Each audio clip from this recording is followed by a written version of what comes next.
అందరికీ నమస్కారం. ఆ రోజు కామకోటి పీఠంలో భక్తుల రద్దీ ఎక్కువగా ఉంది. మహాస్వామి వారి దర్శనం కోసం క్యూలైన్లో చాలామంది వేచి ఉన్నారు. అదే వరుసలో శంకరన్ అనే ఒక పెద్ద ఆఫీసర్ కూడా స్వామివారి దర్శనం కోసం వేచి ఉన్నారు. దూరంలో ఉన్నటువంటి వారిని చూసి మహాస్వామి వారు దగ్గరికి రమ్మని సైగ చేశారు. కానీ అది వారు గమనించలేదు. వెంటనే స్వామివారి శిష్యులు ఒకరు వెళ్ళి మహాస్వామివారు రమ్మంటున్నారు అని చెప్పి వారిని స్వామివారి దగ్గరికి తీసుకురావడం జరిగింది. శంకరన్ గారు స్వామివారికి సాష్టాంగ ప్రమాణాలు అర్పించి స్వామివారి ప్రసాదం తీసుకొని లేవబోతుండగా మహాస్వామివారు శంకరన్ గారితో ఇలా అన్నారు. మీరు దేని గురించో దీర్ఘాలోచన చేస్తూ ఉన్నారు, ఏమిటి సమస్య అని అడిగారు. అవును పెరియావా, 2 నెలల క్రితం నా స్నేహితుడు ఊరికి వెళ్ళాలని చెప్పి నా దగ్గర నుంచి కారు తీసుకొని వెళ్ళడం జరిగింది. ఆ ప్రయాణంలో కారుకు ప్రమాదం జరిగింది. ఆ కారు ప్రమాదంలో నా స్నేహితుడు, అతని కుటుంబ సభ్యులు అందరూ కూడా తీవ్రంగా గాయపడ్డారు.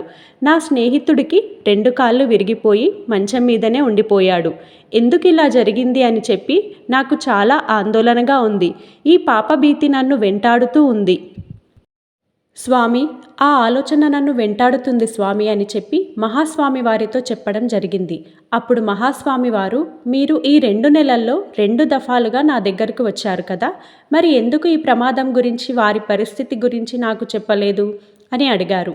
క్షమించాలి పెరియావా, నాకు అంత ఆలోచన రాలేదు అని వారు అనటం జరిగింది. అప్పుడు మహాస్వామి వారు అందరి వైపు చూస్తూ ఇలా అన్నారు. నేను ఎందుకు దేశం మొత్తం తిరుగుతూ ఉన్నాను, ఎందుకు వారి గ్రామానికి, వారి పల్లెలకు వెళ్ళి వారితో మాట్లాడడం జరుగుతుంది, ఎందుకు అక్కడికి వెళ్ళి నేను సమస్యలు తీర్చాల్సి వస్తుంది, ఎప్పుడైనా మీరు గమనించారా, ఎప్పుడైనా ఆలోచన చేశారా అని సూటిగా ప్రశ్నించారు. అందరూ మౌనంగా ఉండిపోయారు. అప్పుడు మహాస్వామి వారు ఏమన్నారంటే, ఈరోజు మీలాగా ఎంతోమందికి ఎన్నో సమస్యలు ఉన్నాయి, కానీ అందరూ ఇక్కడికి వరకు రాలేరు.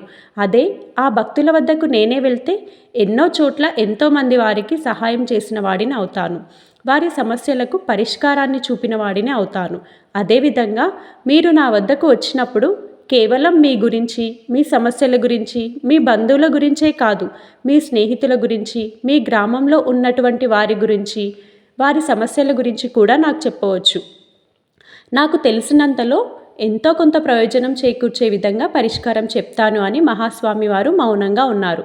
అప్పుడు శంకరన్ గారు, నన్ను క్షమించండి పెరియావా, నేను ఎప్పుడూ మిమ్మల్ని తలుచుకుంటూనే ఉంటాను, కానీ ఆ విషయాన్ని నేను మీకు ఎందుకు చెప్పలేదో నాకు అర్థం కావటం లేదు, నన్ను మన్నించండి పెరియావా అని చెప్పి మహాస్వామి వారిని వేడుకున్నాడు.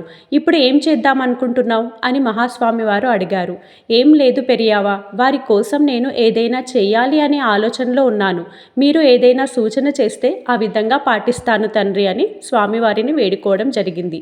అప్పుడు మహాస్వామి వారు గంభీరంగా ఇలా అన్నారు. తప్పు అనేది తెలిసి చేసినా తెలియక చేసినా ఆ పాపభీతి వెంటాడుతూనే ఉంటుంది, కానీ ప్రతి సమస్యకు కూడా పరిష్కారం ఉంటుంది కదా, అసలు ఆ పరిష్కారమే లేనటువంటి సమస్య లేదు.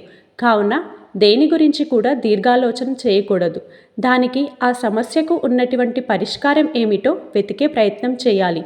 కావున ఆందోళన చెందకుండా ఎప్పుడైనా సరే, ఎక్కడైనా సరే, ఎవరికైనా సరే ఒక 3 నియమాలు ఎప్పటికీ ఉపయోగపడతాయి. ఈ 3 నియమాలు చేయండి. ప్రతిరోజు కూడా ఉదయాన్నే సూర్యోదయానికి ముందే లేచి ధ్యానం చేయండి. ధ్యానం అంటే ఏమిటి అని మహాస్వామి వారు అందరినీ అడిగారు. అందరూ మౌనంగా ఉన్నారు.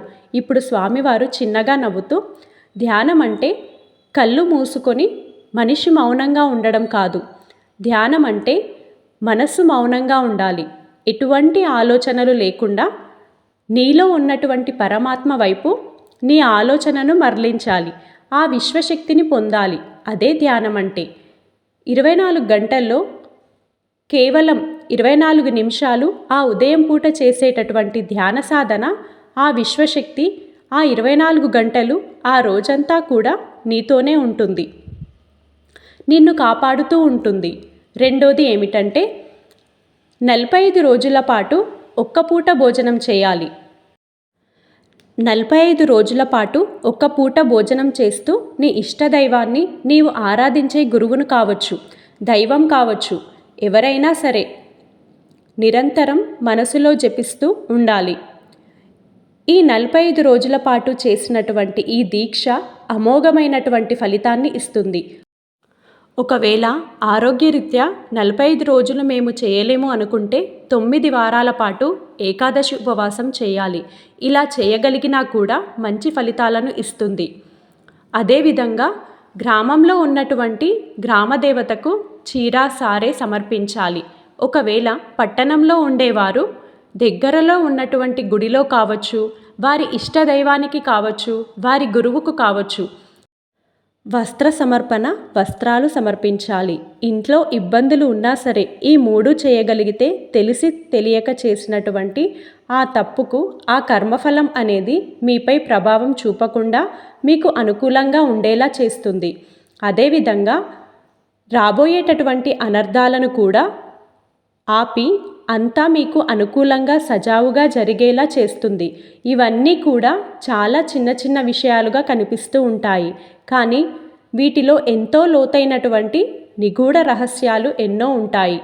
కావున ఓపికతో ఇవి చేయగలిగితే ప్రతి మనిషికి కూడా సమస్యకు పరిష్కారం అనేది ఖచ్చితంగా లభిస్తుంది.